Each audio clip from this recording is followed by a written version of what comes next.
You ever have one of those moments where you wish you could turn back time? Yeah, well, I've been living in one of those for the past year. It all started with what was supposed to be an epic camping trip to a Foggy Bay beach.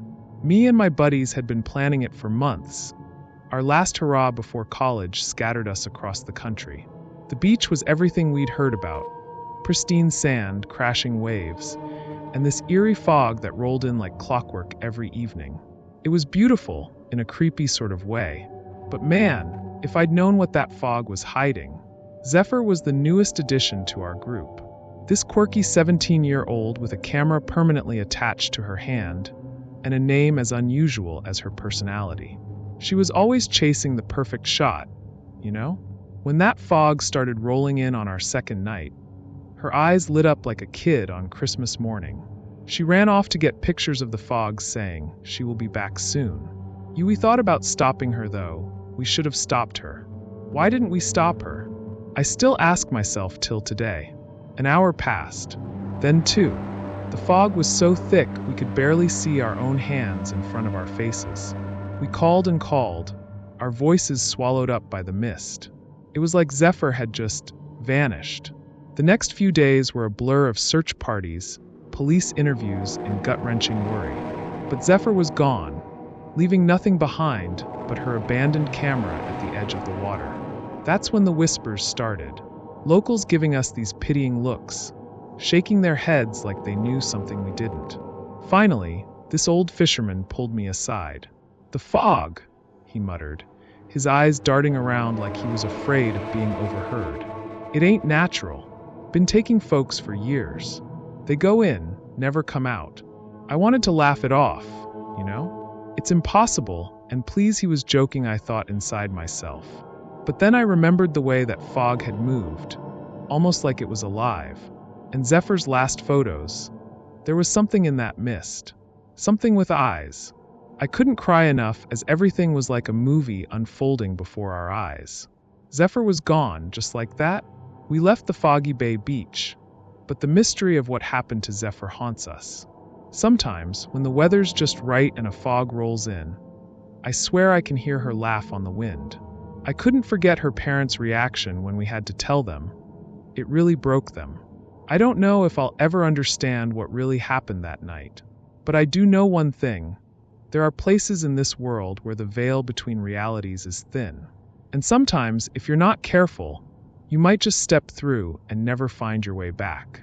I still can't shake off what happened during our relaxing weekend getaway. It was just meant to be a chance for me and my 3 closest friends to unwind from our hectic city lives. We found this secluded cabin in the New Hampshire woods online. Seemed perfect, right? If we'd only known. We arrived just as the sun was setting, painting the sky in eerie shades of orange and purple. The cabin looked cozy enough from the outside, but as we approached, something felt off. I can't explain it, but the hairs on the back of my neck stood up. As one of us reached for the door handle, we heard it, a loud thump from inside, followed by rapid footsteps. Before we could react, the door flew open, and a figure darted past us into the woods. It happened so fast. All I caught was a glimpse of wild eyes and matted hair. "What the hell was that?" one of my friends whispered, voice shaking. We stood there frozen, for what felt like hours. Finally, another friend broke the silence. Maybe it was just a squatter? We should check inside, make sure everything's okay. Reluctantly, we entered the cabin. It was dark, musty, and eerily quiet. As we explored, trying to calm our nerves, I noticed something strange about the living room rug. It was slightly askew, revealing the edge of a trapdoor. My heart raced as we lifted it, revealing a set of steep stairs descending into darkness. "Guys, I don't think we should," I started, but one of my friends was already heading down, phone flashlight in hand. The cellar was like stepping into a time capsule. Dusty furniture, old newspapers, and was that a police scanner?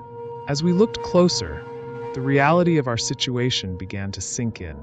Newspaper clippings about a notorious bank robber who'd vanished years ago.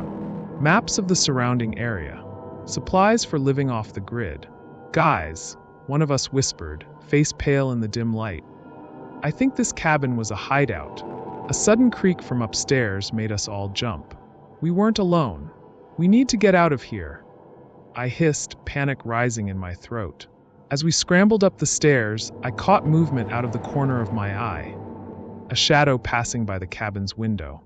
The figure was back, and it was watching us. We made it to the car, hearts pounding, and sped down the dirt road. I kept checking the rearview mirror, half expecting to see someone or something chasing us. We never reported what we found. Who would believe us?